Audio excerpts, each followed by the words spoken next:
Pour commencer,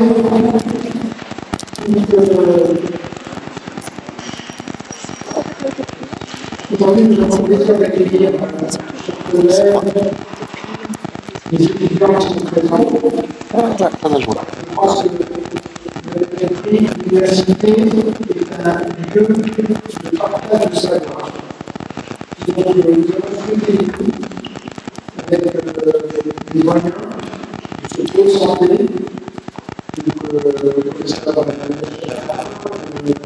de moi-même, nous avons souhaité partager une information actualisée sur les domaines de pathologie et véritable sont émis en public, qui est le diabète. Donc, le diabète, vous savez, est une épidémie mondiale qui ne cesse de progresser, sans cesse. Puisque aujourd'hui, on est en 2024, pratiquement 800 millions de personnes atteintes par le monde du diabète, et que c'est pratiquement 2 fois plus qu'en 1990, que la prévalence est passée de 7% en 1990 à 14% en 2029. Et qu'on pense qu'ils seront plus d'un milliard et demi en 2050. Je vous dis que cette anémie grandit à une vitesse vertigineuse. Vous allez comprendre pourquoi. Cette anémie de santé publique, j'ai dit, parce qu'il y a un essai des sexes de diabète. Et c'est un ennemi instantané qui est responsable de l'attaque des organes de la tête au pied. Parce qu'on a des AVC, on a des myopathies, on a des infarctus du myocarde, des hépatites, des bronchiolites, le mal alimentaire qui a des organisations. Vous voyez que tout l'organisme prend du travail. Également, un ennemi de financement. Financement qui se donne aux dépenses aujourd'hui 1000 milliards pour, disons, soigner le diabète et ses conséquences. Et on estime que ce sera plus de 2000 milliards en 2050. Ça représente pratiquement 10 à 12% de l'ensemble des dépenses de santé. Donc c'est énorme. Il est urgent aujourd'hui de pouvoir combattre cette épidémie.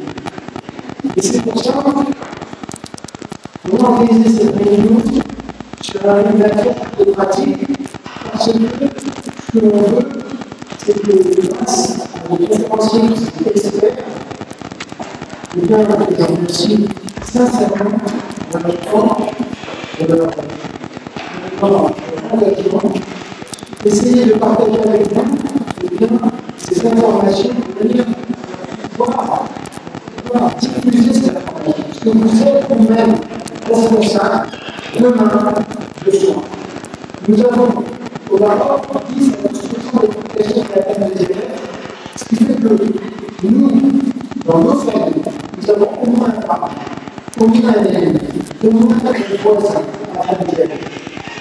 Et pour qu'il y ait urgent qu'on soit tous également bien informés pour combattre cette ennemi, l'anémie pernicieuse et particulièrement présente. Et donc, ces orateurs vont pouvoir, en l'espace de cette conférence, bien conférer et vous apporter des solutions qui sont bien sûr nécessaires dans la lutte contre la population. Donc, sans plus tarder, je vais demander à Madame Jacquard de clôture. Et donc, je vous demande d'écouter, d'observer, de noter, de poser des questions après les conférences pour définitivement on participe ici avec des connaissances bien ficelées et qu'on peut faire.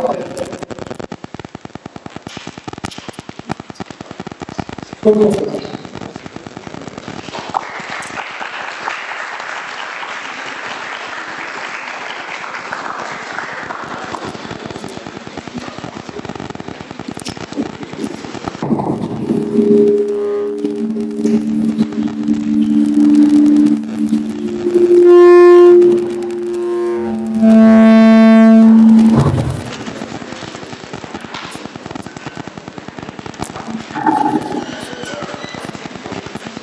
Merci pour la santé mentale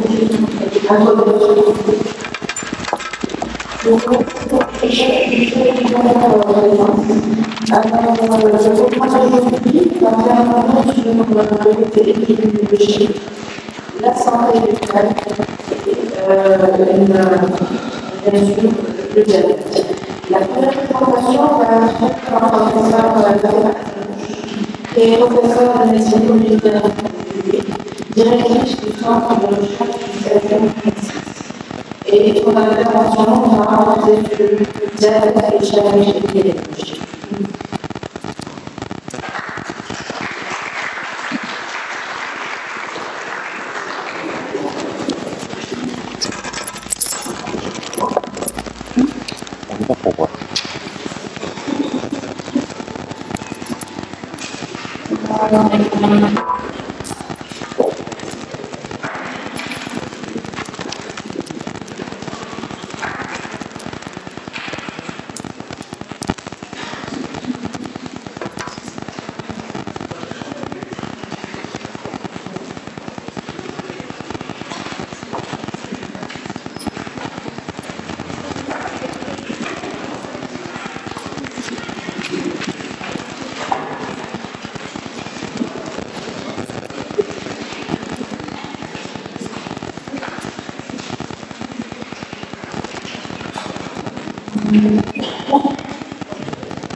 Des moyens d'avoir organisé cette et je vais rester par rapport à convier parler de trouver son public en ce qui concerne cette problématique. Donc, ensuite, moyen a fait une introduction assez précise de la problématique. C'est ce que je vais souvent vous parler aujourd'hui. Donc, pour ma part, je vais trouver ces tâches aisées. Pourquoi? Parce que c'est quelque chose que je vois avec vous. Donc, déjà, avant de lancer l'année, on a eu des questions de ce que vous avez acheté. Et on a regardé des entrepreneurs. On a à une étude. Donc, maintenant, je suis très rapide pour n'expliquer pas par rapport à cette problématique pour la prochaine. Donc, bien sûr, vous suivez les diapositives, on vous dit que, là, je vais vous dire de manière pratique que le diabète, comme tout problème qu'on a défini auparavant, c'est des problèmes qui sont soit très fréquents, soit qui présentent une pratique élevée, soit qui présentent des conséquences importantes pour la santé des gens et de la population, où ils présentent des coûts pour les individus et de la société qui sont importants. Et comme vous avez entendu l'introduction de ce point, eh bien, le diabète, il présente tous ces critères pour définir un problème de santé. Alors, comment est-ce qu'on doit engager de manière générale dans ce pays et ce qui va être important pour nous en termes d'action contre le diabète, c'est la même chose. Analyser la situation, comprendre le problème, proposer des interventions qui soient adaptées à ce problème et faire des évaluations en continu pour pouvoir adapter nos stratégies. Donc aujourd'hui, je vais me concentrer sur le volet plus d'analyse de la situation, d'essayer d'identifier comment le type de la présentation est par rapport au challenge pour le début de la santé publique. Donc je vais plus me focaliser sur cela en ce qui concerne l'analyse de la situation et les données. Donc j'espère que vous allez avoir une plus importante liste des tendances idéales. Donc ce que j'ai pris ici, c'est une bonne opportunité pour moi aussi d'actualiser les données, c'est la référence en bas, c'est la définition de la référence de diabète de l'IDF, c'est la Fédération internationale du diabète, qui est beaucoup de projets pour la documentation et l'action contre le diabète. Alors, qu'est-ce qu'on voit sur cette carte? Comment est-ce que c'est des chiffres? On va avoir des chiffres actuels en termes de nombre de personnes atteintes, mais surtout l'évolution dans le temps, comme des projections jusqu'à l'an 2045. Et ce qu'on peut dire, de manière générale, ça c'est le chiffre mondial. Donc, les tendances, l'évolution du diabète va vers une augmentation, donc on va y avoir une augmentation de 46% en nombre de personnes qui sont atteintes de diabète. Ce qui est intéressant, c'est de voir qu'il va y avoir des différences entre les régions en termes d'augmentation. Et en fait, on va voir ce qui nous intéresse, c'est la région MENA. Donc la région MENA, si vous voyez en orange, regardez, en orange, il va y avoir une augmentation de 87%. Ça veut dire que c'est plus supérieur à la moyenne mondiale. Ça veut dire que dans notre région, c'est un problème qui se pose de manière très importante et pour lequel nous devons faire attention, bien sûr, tout particulièrement en tant que personnes qui s'intéressent au domaine de la santé et de la médicale, bien sûr, pour la population de la santé de manière générale.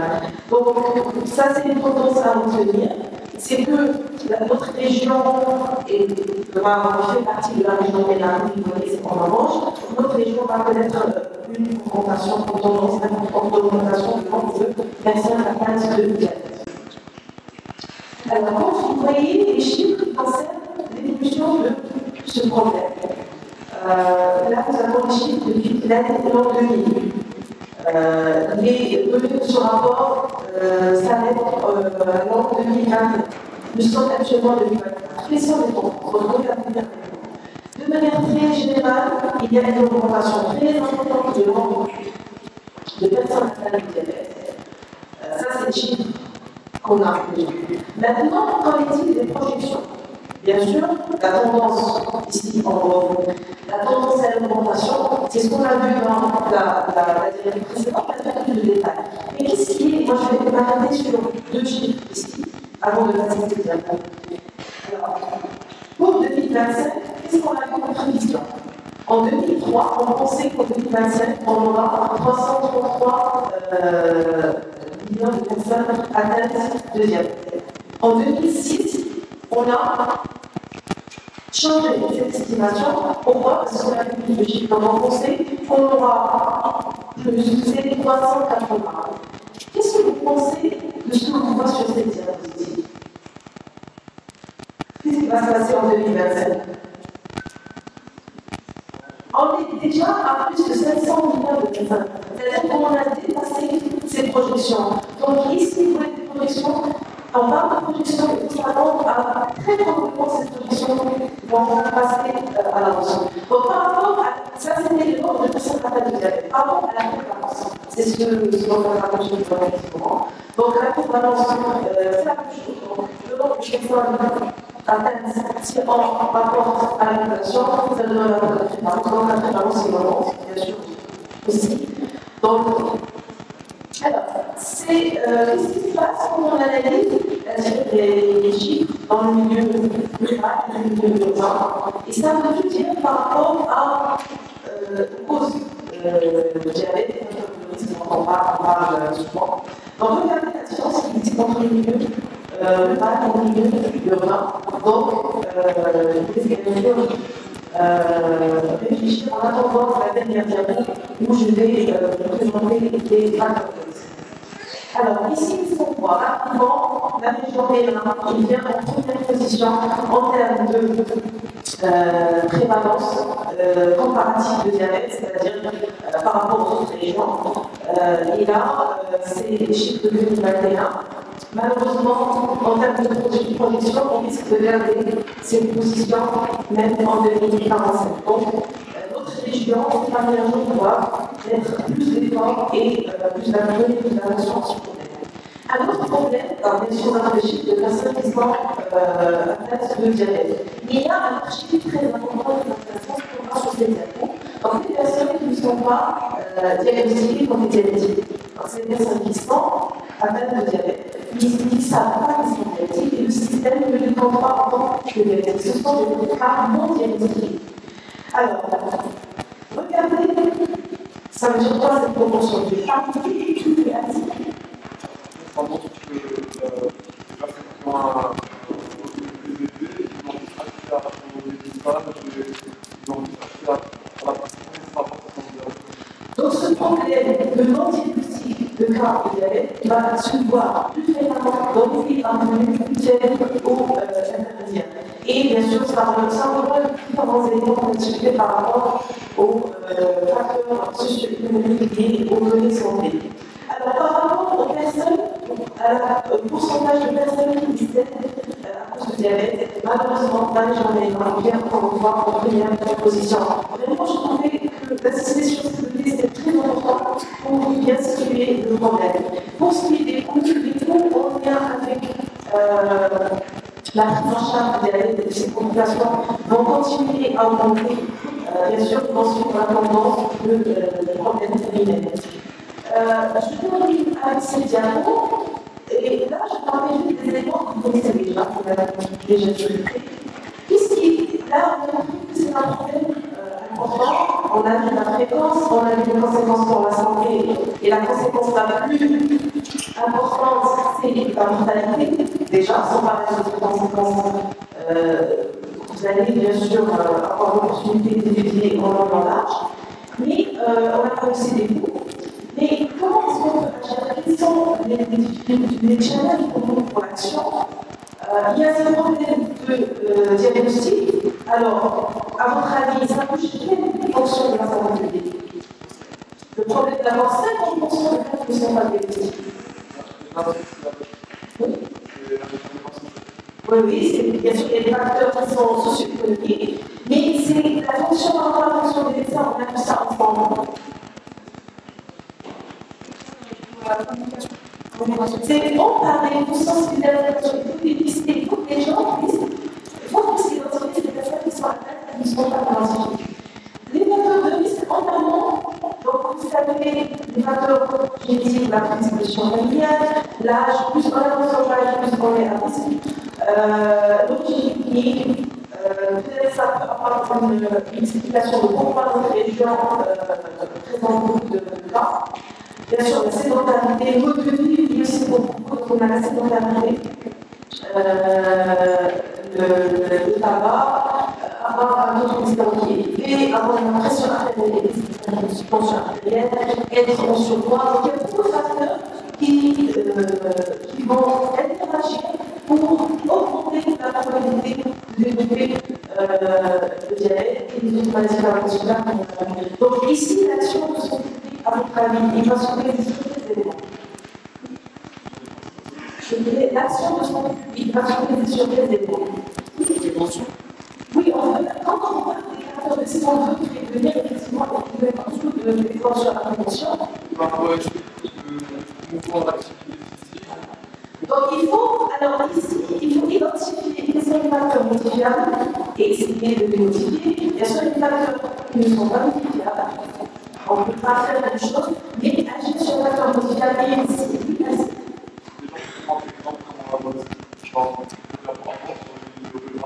Par rapport au développement, on voit des différents conséquences pour peut-être atteindre. Donc ça c'est vraiment le mode de vie. Quand on parle de l'urbanisation, c'est une tendance, vous devez vous en rendre compte, c'est une tendance qui est aussi grandissante. Donc c'est pour ça qu'on va parler. Il faut parler de on n'a pas beaucoup de temps pour discuter de ce détail, mais il faut être conscient que cette urbanisation est aussi évolue avec des grandes vitesses. Et il faut travailler sur le mode de vie des citadins pour pouvoir prévenir aussi les maladies. Alors, je sais qu'on n'a pas beaucoup de temps pour les détails, mais je ne vais pas avoir 50 ans pour laisser vos questions. Donc, je vais céder l'écran et on va s'occuper quand vous voulez par la suite.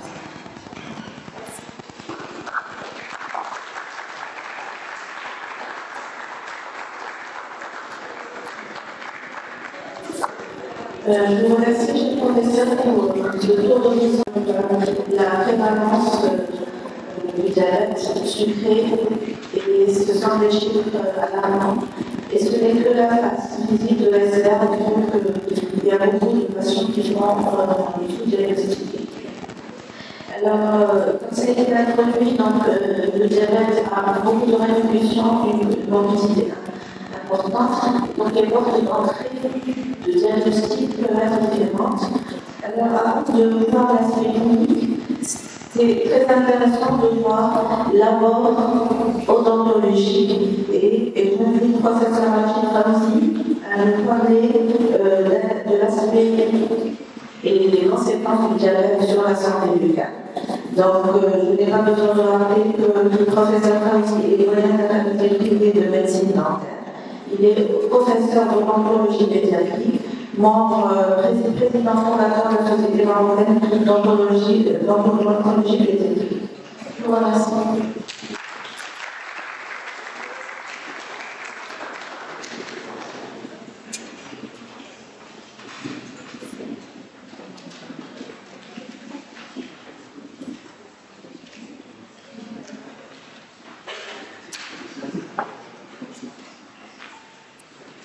Bonjour à toutes et à tous.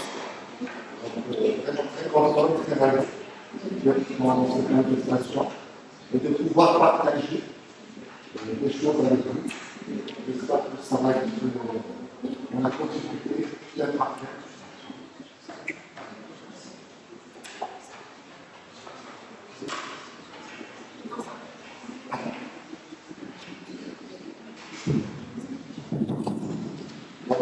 J'espère que ça va être la continuité. Alors, c'est un sujet fort intéressant et je cite quelques actualités. Alors, il y a 80 chiffres qui ont été rapportés par un professeur de Mouche pour rappeler l'ampleur de cette épidémie. Et surtout, il y a plus de 50% de personnes qui sont localisées. Donc, en tant que médecin dentiste, donc je vais parler bien sûr de répercussions bucco-dentaires de cette maladie. Et ça peut paraître une grosse réalité du dentiste. Par exemple, vous allez voir, c'est la fin de tout le monde. Parce que c'est l'interprétation de l'histoire complication du diabète, mais aussi les intervient dans le déséquilibre du diabète. Donc c'est une relation qui est big diagnostic. Bon.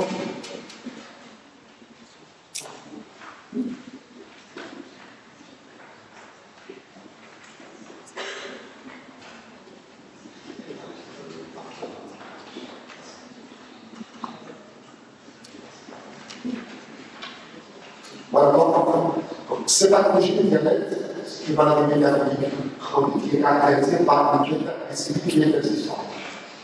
Et puis, il y a des maladies parentales, que ce soit des maladies infectieuses, inflammatoires, des tissus de soutien des malades. Donc, tout ce qui entoure la dent va nous permettre de survivre et d'être vraiment grave dans la qualité. Alors, ces deux pathologies ont des points communs. Votre liste, c'est mieux, ce sont des maladies chroniques. Les s'installent dans le temps et évoluent parfois doucement, mais sûrement. C'est-à-dire qu'au départ, c'est ça la particularité de ces maladies chroniques qui peut être très symptomatique. Mais l'agressivité va donner dans le temps. On ne peut pas consulter, diagnostiquer pour traiter on ne sait trop pas. C'est la raison pour laquelle il faut avoir, même en tant que médecin, nous avons pas, en tant que médecin, de détecter cette institution-là. Mais parfois, c'est l'autisme qui peut détecter le diabète à travers les cas aujourd'hui, il faut être informé ici pour pouvoir demander des examens complémentaires pour pouvoir confirmer ces maladies. Alors, un vrai problème de santé publique, les chiffres le disent. Comme a dit le professeur, on a tous notre voisinage proche des amis qui est diabétique. Et les chiffres avancés, c'est qu'en 2020, ça va être 700 millions de personnes. 13% de la population mondiale. Donc c'est un sujet qui pousse à en passant des publics, c'est-à-dire qu'il va avoir des stratégies. On écoute les États, les gouvernements, contre les pathologies. Alors il y a une direction. Il y a entre les deux pathologies, il y a des maladies parentales, c'est bien, c'est prouvé avec des études de haut niveau scientifique disent que le diabète va influencer l'état communautaire, mais en même temps, l'état communautaire va influencer le diabète. Dans les deux sens, soit positivement, soit négativement, on va le voir en détail par la scientifique. Alors, l'association européenne, le diabète l'hyperglycémie de favoriser l'inflammation, on va expliquer ça, et la destruction tissulaire exacerbant les maladies parentales. Donc non seulement c'est un facteur qui est déclencheur, mais c'est un facteur qui est aggravant. Donc si on associe une mauvaise hygiène bucco-dentale au diabète, donc la situation va s'empirer. Et puis la maladie va influencer le diabète. Les infections parodontales augmentent la résistance à l'insuline et va aggraver le progressif. La diversité des complications chez les diabétiques, on prend tout ce qui peut améliorer l'état de l'inflammation. Dans certains cas d'un patient diabétique avec un état parodontal très avancé. Alors actuellement, l'AMS considère les maladies parodontales comme la sixième complication du diabète. Alors, il y a bien sûr, vous connaissez diabète de type 1 et de type 2, c'est-à-dire le diabète juvénile et les deux diabètes sont concernés. Certainement, le diabète type 2 est plus concerné. Alors, ça peut être des états déjà, quand ça peut être des états comme tout le cas, vous avez le type 2 avec un état qui est très avancé. Le problème, c'est que vous pouvez séparer aussi et prendre pris en charge ces patients depuis le départ, éviter ces situations. Et si on peut manipuler en droit, on peut réduire on peut retarder le progression. Donc on a des moyens qui paraissent plutôt simples. La physiopathologie médicamenteuse, les moyens sont très simples, sont très clairs, mais toujours utiles, qui vont être attendus pour pouvoir agir. Alors, l'impact du diabète sur la santé du corps. Alors, généralement, il y a plusieurs situations qui font qu'il y a des déterminations de l'état alimentaire de sujet diabétique. L'augmentation du glucose sanitaire, l'altération du système immunitaire, l'hyposalmonation exagérée, sécheresse buccale, réduction de la cicatrisation et cicatrisation. Donc, quand on veut facteurs qui vont faire que cet état va se détériorer, certainement doucement, mais sûrement, c'est-à-dire avec des destructions de l'environnement. Alors, on va prendre point par point, c'est que le diabète offre un environnement favorable, propice aux bactéries. Le sucre, donc la salive, va favoriser la prolifération des bactéries pathogènes. Alors, les bactéries apportent le sucre, et c'est la source de l'origine, l'établissement de l'origine. Donc, la présence de sucre dans la salive va permettre à ces bactéries de se développer et d'être pathogènes de plus en plus. Et les études ont montré que les patients diabétiques ont une concentration 2 fois plus élevée que les patients non diabétiques. Donc, on va donner l'agressivité. Alors, l'acidité, généralement, les bactéries des sucres et les acides. Et ces acides-là vont attaquer les dents. C'est la minéralisation, on fait un petit à petit. Et puis, ils vont attaquer les gencives. Ils vont entraîner la pénétration parentale et les inflammations. Donc, le diabète chez les diabétiques, normalement, est très, très favorable pour la prolifération de ces bactéries pathogènes. Ajouter à ça, le système immunitaire est attaqué. C'est-à-dire le système agresseur est fort et le système immunitaire est attaqué. Donc, c'est le maladie qu'on a fait. Alors, les patients diabétiques sont plus sensibles aux infections. Ça, et on va plus souvent des infections. 70% des patients diabétiques souffrent d'une maladie parodontale. C'est énorme.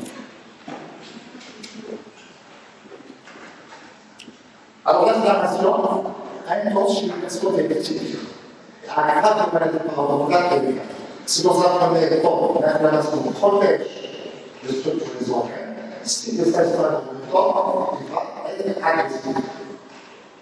Ce qui se passe chez les diabétiques. Le flux sanguin est réduit chez les diabétiques, et sachant que le est richement vascularisé. Alors, l'hyperglycémie endommage à long terme les vaisseaux sanguins, ce qui va réduire le flux sanguin. Et les études ont montré que cette réduction est de l'ordre de 30% chez un sujet diabétique par rapport à un non-diabétique. Les gencives sont plus fragiles, donc rapidement plus petites, et moins résistantes aux infections. Tout ça, c'est des conditions qui sont posées par le diabète. Parce que pour pouvoir prévenir et traiter, il faut connaître c'est quoi les facteurs déclenchés, c'est quoi l'éthiologie, c'est quoi la pathologie, c'est quoi les facteurs qui causent, c'est quoi les mécanismes. Donc, en les connaissant, on peut partir.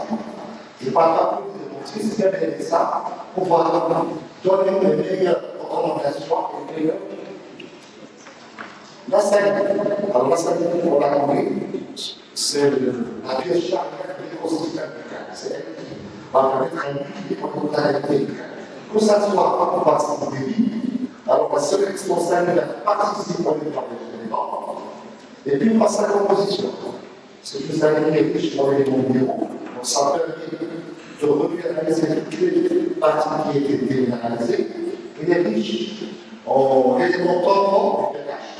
À chaque fois que le pH descend, il y a des éléments, notamment du bicarbonate, notamment du phosphore, qui va permettre d'élever le pH pour arriver à une pour avoir une bouche saine, pour avoir un pH équilibré. Alors, vous avez que modifier la composition et la quantité de la salive. La salive est souvent plus acide, donc plus acide, c'est plus destructrice. C'est un déséquilibre du écosystème et les moins abondantes. Donc, quand j'ai dit ça participe au nettoyage. Donc, on aura une stagnation. Il y a des bactéries. La sécheresse qui est un symptôme conséquent, ou un symptôme chez les personnes, les insectes se prennent.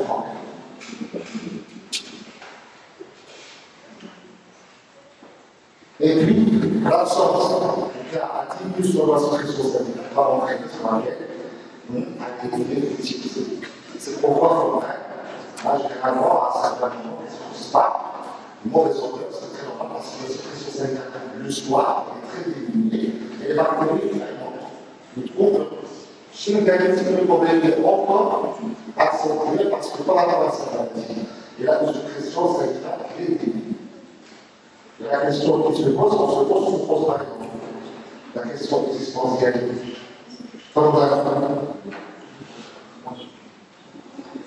Est-ce qu'il faut se concentrer? Ah. Donc, on peut. Il faut.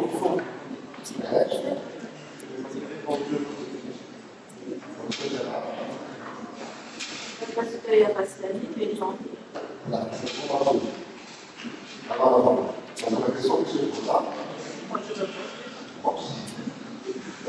Alors, chez les diabétiques, c'est encore déjà, parce que la sécrétion sanitaire est stimulée par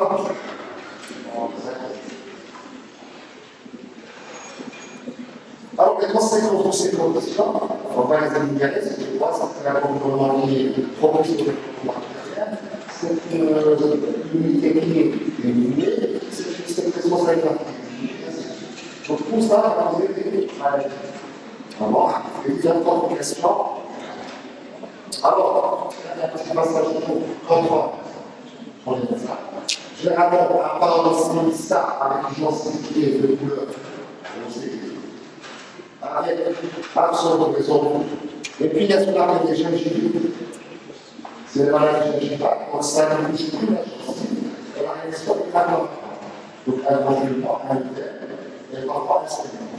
Et puis, dans un stade qui est plus développé, c'est une arrête des structures profondes, des tissus locales, et contribuablement les causes gastriques. Donc, c'est une évolution. On peut se retrouver au départ par le petit gingive. C'est facile à faire. Si on a fait là, on se dirige directement vers la perte d'entrée. Donc, les études ont fini avec la analyse. Donc, c'est une étude qui a fait le synthèse de toutes les études d'évolution scientifique à trancher par rapport à cette information de la maladie par donc, j'ai dit quand j'ai dit la fondale par la protéine, inflammation des gencives, des saignements et une rougeur. La parodontie, il faut plus avancer détruire les tissus de soutien des dents, entraînant une récession végétale, c'est-à-dire une dégradation du nerf de la on trouve même des racines qui apparaissent, et la perte osseuse va conduire à un arrêt. Donc tout ça peut être déclenché et surtout aggravé par un diabète, mais je mets le point sur une chose, un diabète équilibré. Parce que chez nous, quand on traite les malades, quand il s'agit d'un diabète équilibré, on le considère comme un patient normal. Aucune précaution n'est prise.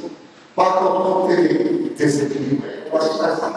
Il va falloir faire des corrections physiologiques pour pouvoir le protéger et augmenter le système immunitaire. Alors, la cicatrisation est notable chez un patient diabétique. Quand il se blesse, généralement, la cicatrisation prend du temps. Et pour ça prend du temps, c'est un terrain qui est propice à cette bouche parce qu'il peut compliquer les interventions et puis l'infection et les infections des gens. Donc, qu'est-ce que complication? La corticoscopie. On gravit sur la production du salive. Et le niveau élevé de glucose va favoriser le développement des champs de au niveau de la qualité du cœur, on va être la qualité de glucose. Et là, on change. Ça, c'est ce que c'est. Donc, vous parlez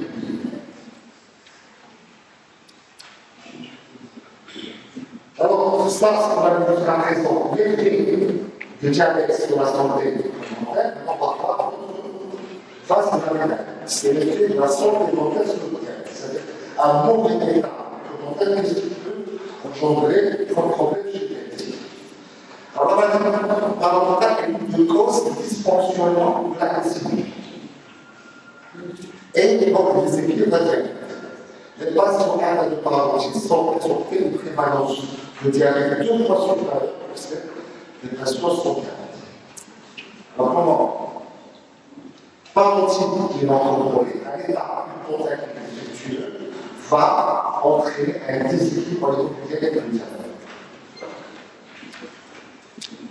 Alors, l'inflammation chronique de la glycémie va entraîner une augmentation sur la glycémie inflammatoire qui vont perturber le fonctionnement de l'insuline, conduisant à une résistance à l'insuline, ce qui va aggraver le diabète. Ça ne vous utilisez pas parce que c'est l'intérêt d'avoir un alimentaire sain pour permettre que l'équilibre diabétique soit maintenu.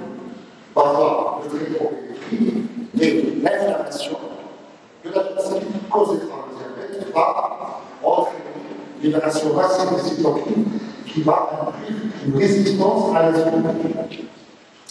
Les impulsions buccales entraînent l'inflammation dans tout le corps, ce qui rend plus difficile le contrôle de la glycémie chez les sujets diabétiques. Et va se problème de instinct visuel. C'est quoi? C'est-à-dire, c'est souvent, par exemple, l'entraîneur avec les stades, souvent se côté de guérir. Parce que généralement, c'est des patients qui sont polymédicalisés, qui ont des problèmes vasculaires, des problèmes neurologiques cardiaques, et le problème dentaire vient dans un tas de soucis. Alors, ce qu'ils oublient, c'est que non seulement il faut gérer les complications, mais il y a une difficulté de diabète et les propres de cette maladie dentaire. Plus cette maladie dentaire est défectueuse, plus on va assister à un diabète de diabète qui va causer encore plus la dégradation de la qualité du cœur. Donc, on va avoir des exercices vicieux. Alors, comment gérer à votre avis parce que de la glycémie au niveau dentaire? Parce que les règles sont un peu compliquées. Encore, mais l'attitude est très simple, elle est très claire, elle est très évidente. Ce qu'il faut faire, rester mis sur l'état de la qualité du cœur à part avec un dentaire qui est simple. Alors, l'importance de la santé communautaire de la gestion du diabète cognitif est souvent ignorée.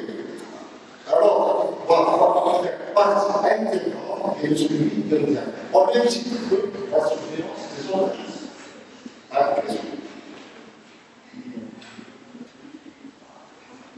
Et le médecin dentiste, bien sûr, est un maillon important de la prise en charge pluridisciplinaire de ces patients.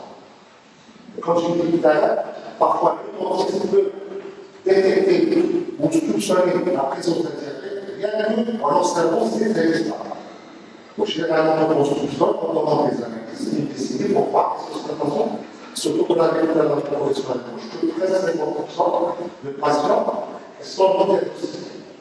Et plus on va intervenir tôt, plus les résultats seront meilleurs. Plus on va traiter, on va se retrouver avec des gens qui sont irréversibles. Alors, si dans la conflit, quand on va avoir des sédiments fréquents, des gencives, des rougeurs, des douleurs locales, sécheresse médicale existante, des régules principales, c'est avant la cicatrisation, et une mauvaise c'est le déficit pour la guérison. Donc, quand on recherche la nation, on demande, par exemple, est-ce qu'il y a des petits? Non, on peut se soigner, on peut demander des services, et parfois on peut être les premiers à activité.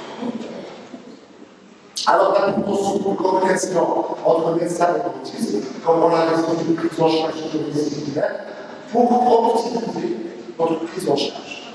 Parce que le patient est la pièce charnière de sa prise en charge, donc il doit être motivé, il doit être motivé, il doit être avant de pouvoir en avoir de plus qu'on a. C'est-à-dire aussi qu'il y a des complications de l'éducation de la relation et la réaction des bureaux-dentaires, dépistage précoce des problèmes bureaux-dentaires, parce qu'à certains moments, quand ils sont dépendants, on peut les prendre en charge très facilement, ça peut être réversible, mais plus on va traiter, on va se retrouver avec des résultats qui sont très difficiles à gérer, voire très difficiles à gérer. Alors, nous avons des motifs contre le strict, d'équilibrer la population. Donc, il faut dire à ça, régime alimentaire équilibré. On sait que le régime alimentaire équilibré par rapport à ces conditions. Donc, il faut avoir un régime équilibré. Une hygiène alimentaire rigoureux, c'est la base, mais c'est encore plus chez les patients. On ne va pas laisser en place des éléments qui peuvent nuire à son suivi du dialogue général. Alors, déficit dentaire régulier, j'ai annoncé un point pour les patients normaux. Chez les diabétiques, c'est entre 3 et 6 mois. C'est pour la raison, c'est pour pouvoir détecter le plus tôt possible ces lésions pour pouvoir répondre en charge les traiter en même temps pour garder son équilibre diabétique, pour ne pas entrer dans les essais. Et puis, traitement des maladies. Alors, cette étude n'est pas très ancienne, qui a montré que voilà, le traitement des lésions pendant la résistance a permis de traiter 0,40% en moyenne niveau.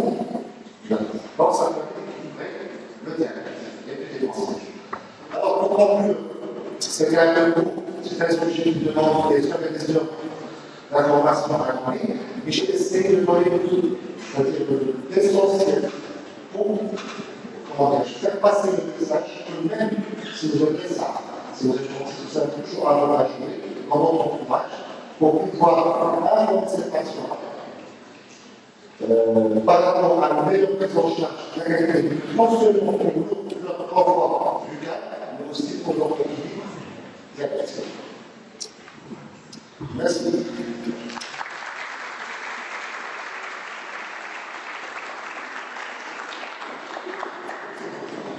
Je vous remercie, professeur Fauzi, pour cette excellente présentation qui souligne la place de la santé dentaire dans la prise en charge pluridisciplinaire du diabète chez les c'est une présentation qui suscitera plusieurs questions, je pense, que nous laissons à la fin des présentations. Alors, nous avons l'honneur d'avoir aujourd'hui le professeur de Kadir, qui va faire une présentation en distanciel.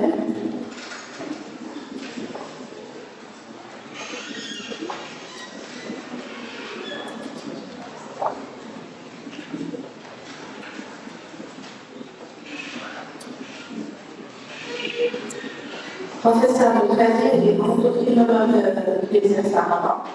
Il est président de la Ligue marocaine de la lutte contre le diabète. Il est ancien président de la Fédération internationale du diabète pour la région MENA, Moyen-Orient, dont on vient de voir des statistiques alarmantes avec le plus fort pourcentage d'évolution et de progression de la maladie diabétique dans notre population.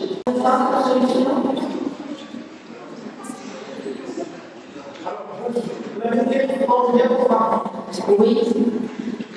Ok. La motion sur la première présentation de la première. Ah bon.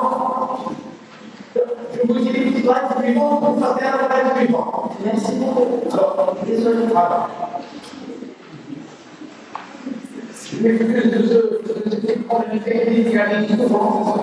En tout cas, je remercie le doyen, je remercie l'équipe qui organise cet atelier. Et je suis très content et avec un grand plaisir de vous retrouver avec les étudiants de la faculté de médecine, première année de deuxième année, et parler du bien-être et des challenges pratiques. Aujourd'hui, c'est une question extrêmement importante, la plus grande de ce matin, qui revient chaque année.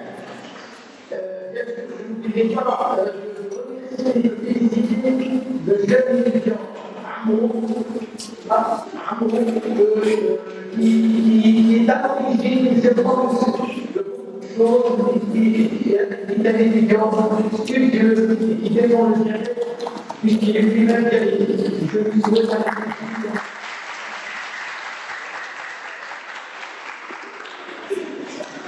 suivant. Voilà. Alors, aujourd'hui, si on ne veut pas parler du challenge, il est normal de parler de la consultation médicale. Et là, je peux souligner l'importance du rôle essentiel de l'équipe soignante, l'importance de l'écoute du patient et de ses soucis, et ceci passe par naturellement l'éducation thérapeutique pour former le diabétique, pour le motiver. Et c'est un élément essentiel, non seulement du programme de la tête, mais tout au long de la vie du diabétique. Et pendant la activité, il est important d'établir un support de risque. Et vous avez compris ceci. De même, chez le diabétique, la surveillance clinique est capitale. Notre version par rapport de Ramadan, avec une adaptation de la diabète, une alimentation équilibrée, fractionnée et une bonne adaptation. Ceci en évitant également les aliments riches en sucre et en graisse, et tout en rompant avec des aliments toxiques, type tabac, par exemple. De même, pour les challenges dans le Ramadan, les jeunes en général et les petits en particulier, il est important de respecter les horaires de sommeil et d'adapter l'activité physique en fonction de l'âge et en fonction du moment du jeune, en privilégiant l'activité physique après sa parole. Suivant. Slide suivant. Les risques associés aux jeunes dans le Ramadan avec le diabète, vous les connaissez. C'est l'hypoglycémie, c'est l'hyperglycémie, c'est l'acidose diabétique, c'est la déshydratation et la thrombose. Et ce sont ces risques qui font qu'on va favoriser ou ne pas conseiller un diabétique à suivre le jeûne. Slide suivant. Et ceci a été à l'origine de la constitution de guidelines, de référentiel pour le diabète durant les 30 dernières années. Suivant. Et je rappelle pour l'histoire que le premier consensus pour le jeûne du Ramadan pour les diabétiques, il était à 14 en 1994. Donc le premier consensus du diabète du Ramadan, le Maroc a la primauté de l'avoir organisé et avoir contribué à cet effort. Viendra la suite des étudiants de 2004. Le groupe de l'association américaine du diabète en 2005 puis en 2010. Le groupe de consensus asiatique en 2012. La Fédération internationale de diabète en 2012 puis en 2016. L'association américaine du diabète et l'association européenne du diabète en 2020. Et finalement, la Fédération internationale du diabète avec le diabète Alliance internationale et Ramadan en 2021. Slide suivant. Et pour le dernier, celui de 2016, avant celui de 2021, vous voyez que ce sont conseillers aux diabétiques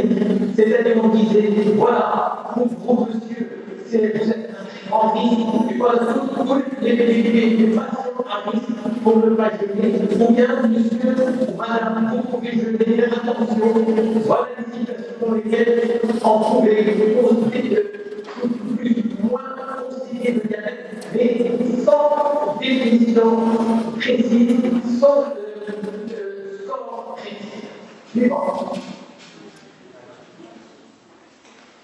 Et ceci, un événement apporté à une réflexion et aux types de travaux qui vont apparaître, qui permettent simplement de stratifier sur le diabète à la lumière des multiples travaux. Slide suivant.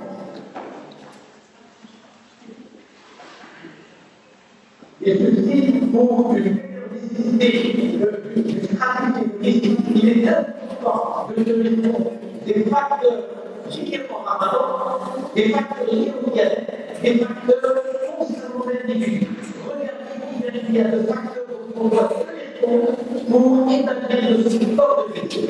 La durée du jeûne, la saison du jeûne, la situation géographique, les changements sociaux, qui concernent les facteurs liés au ramadan. Donc, le facteur lié au diabète, et le type du diabète, l'âge du diabète, l'ancienneté du diabète, les complications du diabète, les traitements du diabète, les contrôles précédents, et en particulier comment s'est passé l'ancien ramadan. Son petit peu les nouveaux et là, c'est au soin, est-ce qu'il est facile, il est pas facile, il est compliqué. Il est naturel de savoir qu'on est en ville, pas quand on est en campagne ou en village, c'est souvent télévisé. De même, il faut tenir compte du facteur concernant l'individu, à savoir son âge, son sexe, sa profession, est-ce que c'est une partie concerne ou pas, est-ce que c'est une spécificité, est-ce qu'il est motivé, est-ce qu'il a été formé pour suivre les conseils devant le ramadan. Il y a de facteurs qu'on doit tenir compte. Slide suivant. Eh bien, c'est pour ces de ces travaux à la mise en place d'une classification du risque du jeûne de ramadan qui a été établie en 2021 et que je vais vous suivant. Cet outil de classification du risque a été introduit d'abord l'évaluation des risques du jeûne de ramadan avec le diabète, une attribution d'un score de risque pour chaque niveau de risque face à son thérapie, un développement de plusieurs scénarios de cas estimatifs et enfin l'examen des scénarios de cas par plus de 300 spécialistes du diabète expérimentés à travers le monde. Slide suivant. Et comment on va utiliser cet outil? On va l'utiliser de la façon suivante. Ça veut dire qu'on va commencer par une évaluation avant le ramadan. Chaque évaluation doit évaluer séparément un score de risque. Le score de risque qui doit être évalué parallèlement au niveau de risque correspondant aux recommandations en cours. Slide suivant. L'algorithme d'évaluation ainsi qu'il comprend une phase préparant, comme je viens de le dire, des évaluations concernant les saisons de patient, les traitements reçus, expériences, les essences, j'allais voir combien de paramètres on doit évaluer, et pendant le travail, à partir du moment où le risque a été stratifié et qu'il fait modéré ou gros, on va faire le dans le cas où le jeûne de ramadan, dans tous les cas, les autosommés utilisés par les importants et pendant le ramadan, à n'importe quel moment, si la glycémie est inférieure à 0,70, il faut arrêter de jeûner, la glycémie est supérieure à 3 grammes, il faut arrêter de jeûner, et toute glycémie et tout simplement, de manière une groupe de la conscience doit aboutir à la réduction. Slide suivant. Voilà le score de risque total avec les catégories de risque. Regardez, il y a 14 éléments. On doit tenir compte de 14 éléments. On va tenir compte, est-ce que le diabète est de type 1? On donne un score de 1. Est-ce que le diabète est de type 2? On donne un score de 0. La diabète inférieure à 10, on donne un score de 0. Au-delà de 10 ans, on donne un score de 1. Il y a très positif pour 10,5. Donc, elles ne sont pas ressorties, on donne un score de 6,5. Donc, elles sont des sévères, un score de 5,5. Les caractéristiques de contrôle glycémique, le traitement du diabète, l'autosurveillance de la glycémie, les complications aiguës, les complications chroniques, les rénales, la grossesse, une grossesse, une forme d'objectif, on donne un score de 6,5. Comme ça, la femme est enceinte aux objectifs, on donne 3, et quand elle est enceinte, on donne 0. Donc il n'y a rien de tous ces paramètres, c'est un score de la fragilité cognitive, et c'est-à-dire est-ce que le patient est bien puissant, s'il est bien orienté dans le temps et l'espace. Le travail physique, la personne travaille beaucoup, elle au soleil, l'expérience précédente du ramadan, et finalement les heures du jeûne, lorsque le jeûne arrive au mois d'été, je vais faire des choses, dès 7 heures, c'est un score de 1, et lorsqu'il est 1 heure à 16, on donne un score de 7. Et suivant, 5 suivants. Alors pour chaque patient, on va calculer l'ensemble de ces paramètres de marche à la sorte pour établir le score. Lorsque ce score est entre 0 et 3, on va dire c'est un risque faible, en choisit on va dire c'est un risque modéré, et lorsque le score est supérieur à 6, on va dire un score de gros risque, et ce sont des patients qui doivent être en combat fortement déconseillé de jeûner. Ce qu'on va autoriser sans crainte, c'est pour le risque faible. Slide suivant. Alors, cette application, vous allez la trouver, cliquez sur des AIS, calculateur, vous allez la voir, et vous pouvez, chaque patient est un score de ce patient, la veille de chaque patient. Slide suivant. Alors, je prends ton exemple. Voilà, c'est une pratique. Madame Khadija, âgée de 58 ans, qui a été de type 2 depuis 3 ans et qui vient consulter la veille du Ramadan. Elle a une IMC à 20 ans. Donc, elle a toute voix. Elle a une contrôle très élevée. Elle est bien équilibrée. Elle est sous ambivalence. Elle est sous metformine, sous sucrane, sous de la DDPK. Je rappelle que les éditeurs de la metformine ne peuvent pas tomber dans la glycémie. Les éditeurs de la DDPK, par contre, les sucraniques, ils font l'hypoglycémie. L'hémoglobine A1C est entre 2 et 8. Donc, elle est moins équilibrée, elle n'est pas bien équilibrée. Et elle fait rarement la surveillance glycémique. Et elle a une hypoglycémie que mon parent bien aimé qui a corrigé avant le jeûne. Elle souhaite jeûner de l'eau de l'huile. Que faire? Slide suivant. Alors, on reprend totalement le calcul de risque et on voit que chaque fois qu'il faut entouré de zone des risques pour cette patiente. Elle est diabétique de type 2, c'est 0. Elle a un diabète inférieur à 10 ans, c'est 0. Par contre, elle fait des hypoglycémies moins d'une fois par semaine. Elle a un risque 1 de la contrôle glycémique n'est pas bon, elle a un 2. La fréquence n'est pas optimale, elle a un score de 1. Slide suivant. Elle est pas enceinte, etc. Je ne vais pas la physique, donc c'est des scores de 0. Par contre, il y a l'expérience antérieure avec un score de 1. Et elle est sous l'hématologie, sous l'insuffisance de la glycémie, donc un score à 1. Et donc, on peut trouver la somme de ces points, le score de risque de Madame Khadija et de ça. Ça veut dire qu'elle a un risque hypothétique. Donc, on doit lui dire, écoutez madame, lorsqu'il est évoqué, vous n'avez pas beaucoup d'intérêt, je vais vous liquider de faire des hypoglycémies. Le cas numéro 2, c'est M. Pelletier, âgé de 63 ans, qui a été depuis 12 ans, donc il a un diabète plus ancien. Il vient de consulter aussi 3 mois avant le Ramadan, il a un hypoglycémie pondérale, il est répondu sous traitement, il a fait un fractus il y a 3 ans, il est éditeur. J'ai fait un livre et SGT pour inscrire le bazar. Il a une technique à lui.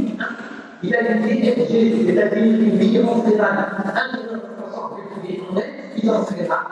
fait il a fait un malade il y a 2 ans, et il dit cette année, tout le monde le donc déjà, on regarde l'éducation, tous les médecins ont dit que c'est un score qui risque d'être élevé et le masse est mal.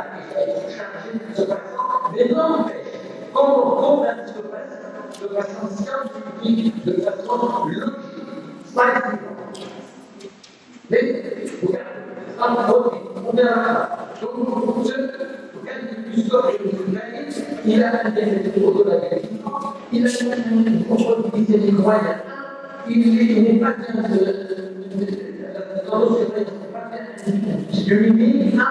il est l'insuffisance rénale. 2, suivant. Et la même chose avec l'expérience négative du rapport il y a 2 ans et le sous-individu basal 1,5. Le score de risque de ce phénomène est de 7,5. C'est-à-dire, il a un haut. Alors, maintenant, sur une année, vous voudrez insister pour jeûner. Slide suivant. Alors, M. Ferry a un score de 7,5. A priori, il ne doit pas jeûner. S'il tient absolument à jeûner, c'est le rôle du médecin qui doit accompagner. On ne peut pas lui dire, on lui dit, monsieur, vous pouvez et voilà, on va s'il tient à jeûner, on va insister sur 2 choses. Au niveau des calculs de paramètres du sport, s'il améliore son équilibre glycémique, c'est-à-dire son hémoglobine et descend de 1 point, au-dessus de 7,5, il gagne 1 point. Et assurer la pratique glycémique il gagne 1 point. Avec cette précaution, le score passe du gros risque au risque de mauvais risque. Et n'empêche que le jeune donne toujours un risque fragile sur le plan. Alors, quels sont les avantages du sport? C'est un moyen simple qui tient compte de très haut programme. Il permet d'aider les familles à avoir plus d'aide, à avoir un médical plus rationnel et surtout plus équilibré vis-à-vis des patients que leur famille. Il doit être vulgarisé auprès des patients. Il peut changer naturellement la défaillance en raison de raisons pour laquelle il doit être calculé chaque année. De nombreux patients comprendront l'importance de la multitude des facteurs qui interviennent dans la discussion du lait particulièrement riche, glycémique et la qualité de la surveillance qui dépend du patient. C'est aussi un outil qui renforce la qualité de la relation médecin équipe soignante.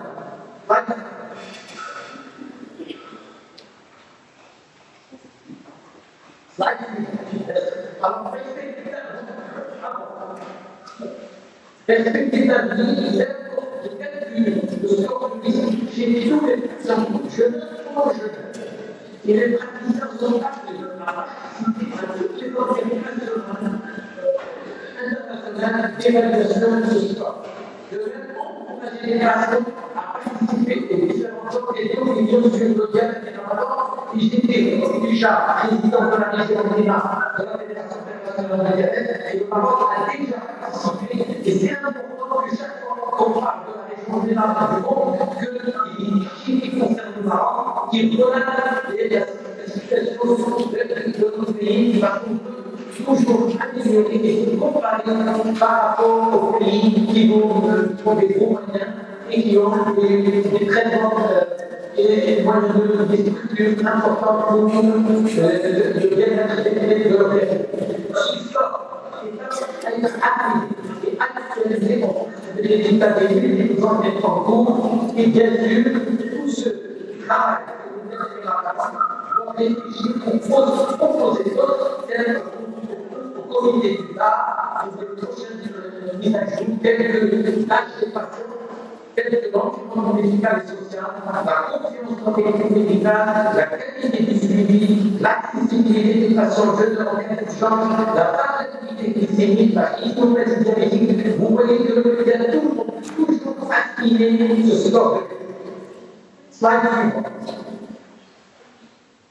Je dirais donc en conclusion que le risque du jeune contraire, hypoglycémie, hyperglycémie, acidocétose, diabète de la méditation, il peut toucher n'importe des patients diabétiques, bien sûr, ceux qui ont des traitements, ceux qui ont des comorbidités, ceux qui ont de l'esprit, les médecins doivent constituer ces risques et stratifier chaque individu en conséquence. Et de nombreuses personnes atteintes de diabète peuvent jeûner en toute sécurité. Beaucoup de personnes peuvent jeûner pendant la maladie. Et elles doivent recevoir un conseil approprié, personnalisé et sensibilisé au risque du jeûne et être présent médical étroitement dans le travail. La nouvelle stratification des risques du bar 2021 définit 3 catégories de risques. Le score de risque influence plusieurs facteurs qui sont importants dans les décisions du jeune.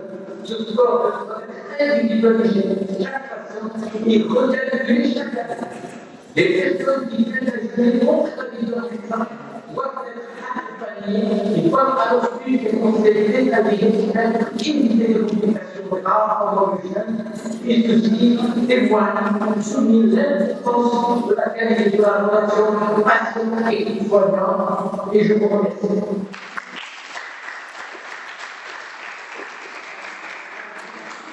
Je vous remercie, cher professeur Khalil, pour ce proposant enseignement de joindre le jeûne et la surtout que les patients diabétiques ont du mal à accepter le jeûne vu leur point de vue religieux, mais le calcul du score est là pour prendre la bonne décision. Alors j'invite les conférenciers à nous joindre. Et on va prendre 5 minutes pour les étudiants qui sont là, s'il y a des questions à poser.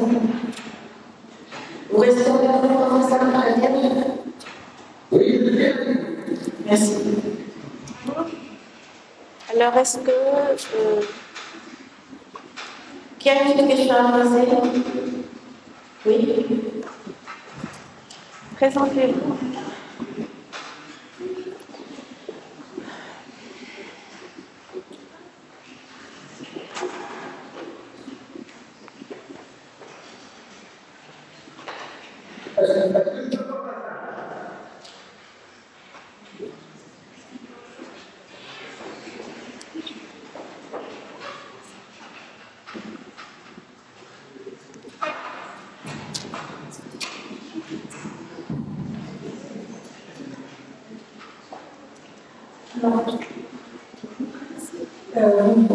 Excusez-moi, je suis désolée, la commission par rapport à la des patients diabétiques.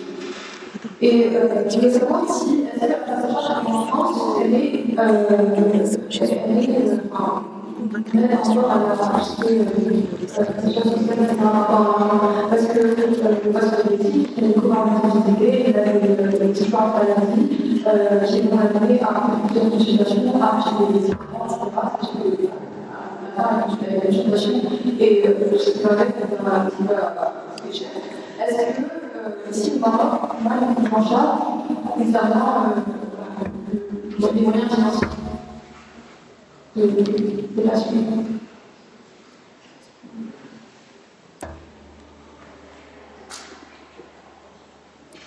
Professeur, pouvez-vous répondre? J'en continue pas. Est-ce que vous pouvez écrire votre question? Reprenez votre question. En fait, la question, c'est est-ce que le patient est pris en charge de manière financière pour pouvoir subvenir assez à vos pathologies, etc. Tu reprends ça. Il y a trop de vibrations. Est-ce que vous pouvez écrire la question?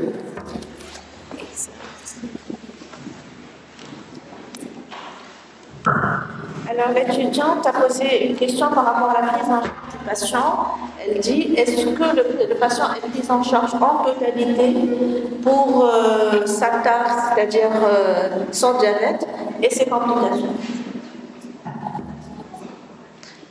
Vous m'avez entendu, professeur? Pas clair.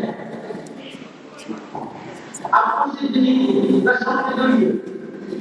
Alors, la question concerne la prise en charge totale du diabète, aussi bien sa pathologie que ses complications. Qu'en est-il?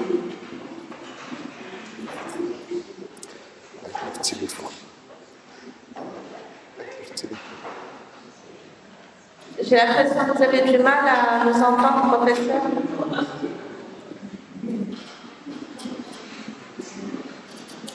Professeur, vous êtes encore avec nous?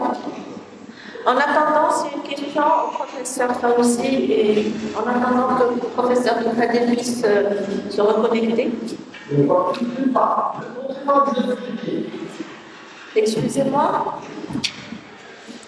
Non, on n'a pas écrit la question. Vous l'avez écrite? Oui, oui, alors la question a été écrite.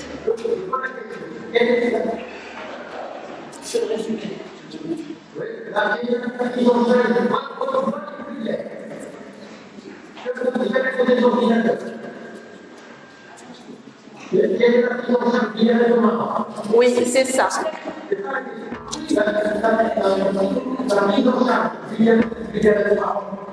En est une prise en charge qui se fait sous l'égide du ministère de la Santé. La prise en charge se fait dans les centres de santé, dans les hôpitaux, dans le médecin de ville, dans les hôpitaux cliniques privées. La prise en charge est générale.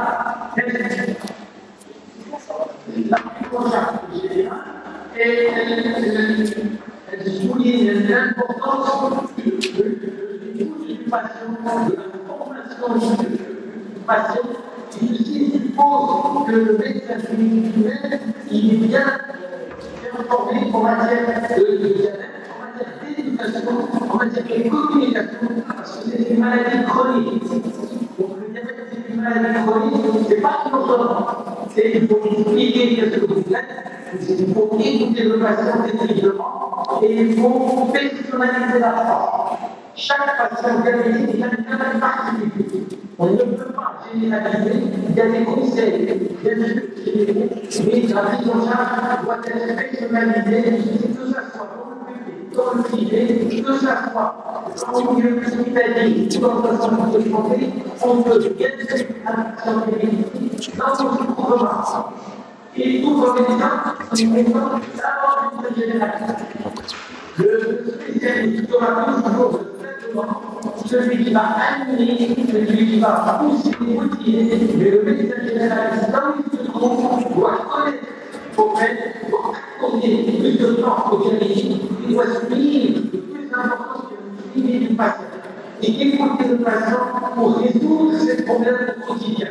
Aujourd'hui, on parle du marathon, demain, on va parler de la grossesse, comment apaiser ce qu'on appelle le TH.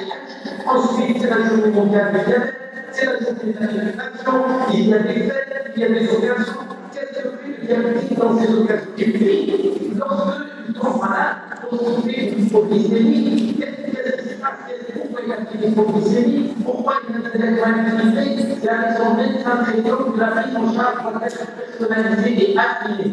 Et tout patient, j'insiste sur ce point, chaque patient est un cas particulier. Il y a des patients qui sont suivis, qui ont besoin uniquement de mesures épidémiques. Il y a des patients où le jour est arrivé des parents. Il y a des patients qui doivent faire très attention à leur vie.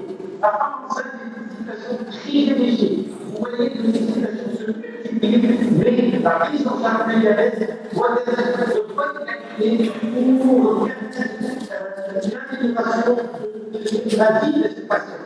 Il faut dire aujourd'hui le Coran, avec les CHU qui se développent, avec les hôpitaux qui se construisent, avec le nombre de médecins qui augmente, le nombre de personnels qui augmente, la prise en charge du diabète est meilleure par rapport à il y a 20 ans, 30 ans, 40 ans. C'est normal. On retrouve que le diabète va bien et sache ce qu'il faut faire parce que c'est le diabète qui va se soigner. Le médecin est là pour l'aider, pour le motiver, pour le suivre. Merci, cher professeur, pour votre réponse. Si vous permettez, je vais compléter par le fait aussi qu'il y a les traitements qui sont donnés gratuitement aux patients nécessiteux, notamment l'insuline, dans les centres de santé. Il y avait une question pour le professeur Faouzi. Passez-le. pour les traitements de patients nécessiteux de l'aide pour les centres de santé. C'est ça la question? Non, c'était juste un complément de réponse. Oui. C'était un complément de réponse, pas une question. Mais moi, je peux dire que peu importe le patient est suivi. Il peut être suivi dans un centre de santé qui va être parfaitement équilibré avec le traitement du centre de santé. Il peut être suivi avec les nouvelles études, avec une tête de traitement, il peut être mal équilibré. Donc le problème, ce n'est pas le suivi, c'est la qualité du suivi, c'est la qualité du suivi, la compréhension du problème du problème. Le contrôle de l'activité des écosystèmes et l'adaptation du schéma thérapeutique à la personne. Il n'y a pas de schéma idéal. Il y a un schéma qui va être pour chaque patient personnalisé qui va lui correspondre pour le moment. Et à la situation particulière. Merci, cher professeur. Quand il y a la présentation sur la partie complémentaire. Juste tout à l'heure, quand on avait la partie complémentaire, on a vu qu'il y avait vraiment partie des autres qui se détectent au niveau de l'organisation, notamment dans sa vie. Et je voulais savoir, par exemple, ce n'est pas possible de rendre une dépistage systématique avec, je ne sais pas, des caractères sanitaires, qu'il y a beaucoup de choses qui sont détectables dans la vie. Chez les dentistes et peut-être le rendre même systématique que 50% de l'activité, peut-être de développer de dépister plus efficacement. Ça gère rien systématique, c'est un peu quand même. Il y a 50% de non diagnostiqués, mais pas pour longtemps. Pas pour longtemps parce que comme toute pathologie chronique, le début il est un peu discret, asymptomatique, mais rapidement les signes. Parce que d'autres, c'est la polyurie, la polycyclie. Alors, ce qui est bien, comme je l'ai dit tout à l'heure, c'est bien d'être informé pour pouvoir agir par la suite. Donc, quand on découvre qu'il y a une HS buccale, il y a des moyens, la salive artificielle par exemple, il faut trop boire de l'eau, il faut ainsi de suite, pour pouvoir minimiser les effets et ainsi pour toutes les complications. Donc, comme j'ai dit, pour être motivé, pour agir d'une manière efficace, il faut être informé de tout ce qui se passe, toutes les étiologies, toutes les causes, et puis toute la pathologie, tous les mécanismes. Puis après, chaque élément a son rôle. C'est ça ce qui est, comme j'ai dit au départ, peut-être que la physiopathologie paraît un peu complexe pour l'expliquer, mais la conduite à tenir, elle est toute simple. J'ai ça, je donne ça, j'ai ça, on a l'arsenal thérapeutique pour pouvoir gérer toutes ces complications-là, et ça fait partie, non seulement de la prise en charge bucco-dentaire, ça fait partie la prise en charge du diabète lui-même. Quand on va offrir une patiente le cas, par la suite, c'est tout l'équilibre diabétique qui va être pas altéré. C'est bon? Voilà. Dans les diabètes, on a vu que l'évolution du diabète a montré quelques moments. Mais est-ce que cette prévision d'augmentation du diabète est en compte du fait qu'on a bien 700 ans en maladie? Est-ce que ça veut dire que ça va? On ne peut rien faire pour que ça change? Est-ce qu'on peut quand même modifier cette tendance et la maladie? Alors normalement, c'est une très très bonne question. Alors normalement, les projections, ils sont faites sur la base de la situation actuelle. C'est-à-dire si tout continue comme c'est le cas, voilà les projections. Mais comme vous avez vu, il y a beaucoup d'actions qui se font. Et pourtant, les chiffres ont augmenté. Ceci dit, ce n'est pas pour être pessimiste. Si on agit correctement, on met tous les efforts qu'on peut, etc., on peut changer la tendance. Mais voilà, donc il faut juste être conscient que c'est un très grand problème qui nécessite beaucoup de ressources. Vous avez dit oui, la prise en charge, mais ce n'est pas suffisant. Les gens n'ont pas tous accès aux soins comme il le faut. Donc voilà, c'est ça, il faut mettre beaucoup de moyens, beaucoup d'efforts pour inverser la tendance. On parle de mode de vie, mais est-ce que les gens changent facilement le mode de vie? Voilà, c'est des questions qui restent posées par rapport à la prévention, à la prise en charge. À défaut d'éviter, il faut accompagner. Oui. Alors accompagner pour réduire, pour... Je pense qu'on arrive à la fin des présentations. Je remercie l'ensemble des orateurs de leur implication, de leur présentation qui sont un point de départ, je dirais pas de sensibilisation, mais si on peut parler de sursensibilisation, parce qu'on sait tous que le diabète, c'est un... Est-ce qu'on peut parler de fléau? Je prends la permission d'épidémiologiste. C'est l'une des plus graves, pathologies. Ça reste sous-diagnostiqué. Alors, les experts sont là pour faire le nécessaire, mais vous, en tant qu'étudiants, futurs praticiens professionnels de la santé, que vous soyez médecin dentiste, pharmacien, vous avez un rôle à jouer dans la sensibilisation du patient. Vous êtes les ambassadeurs pour une meilleure optimisation de la santé de vos patients, de votre entourage. Et avant de passer à une petite vidéo bien faite qu'a faite votre collègue, alors une petite réflexion par rapport à notre mode de vie. Nous sommes étudiants, on n'a pas le temps de cuisiner, on commande. Est-ce qu'on peut changer cela? Est-ce qu'on peut faire des petites recettes diététiques? Nous sommes au Maroc, à Marrakech, avec des légumes, avec des couleurs attrayantes. Pourquoi ne pas commencer par nous et modifier nos habitudes, les améliorer et même être contagieux? Voilà. Ce sera une bande contagieuse, pour une fois. Alors, je vous remercie d'être restés jusqu'à cette heure-ci. Et on va voir une petite vidéo d'un étudiant, une vidéo de sensibilisation, et je l'encourage, je le félicite. Et je suis sûre qu'en partant de cet espace-là, vous aurez beaucoup de messages positifs. Et surtout, il ne faut pas oublier que c'est l'équipe. Tous, en tant que professionnels de la santé, tous, en tant que personnes, nous avons notre rôle à jouer. Alors, faisons-le. Oui. Merci.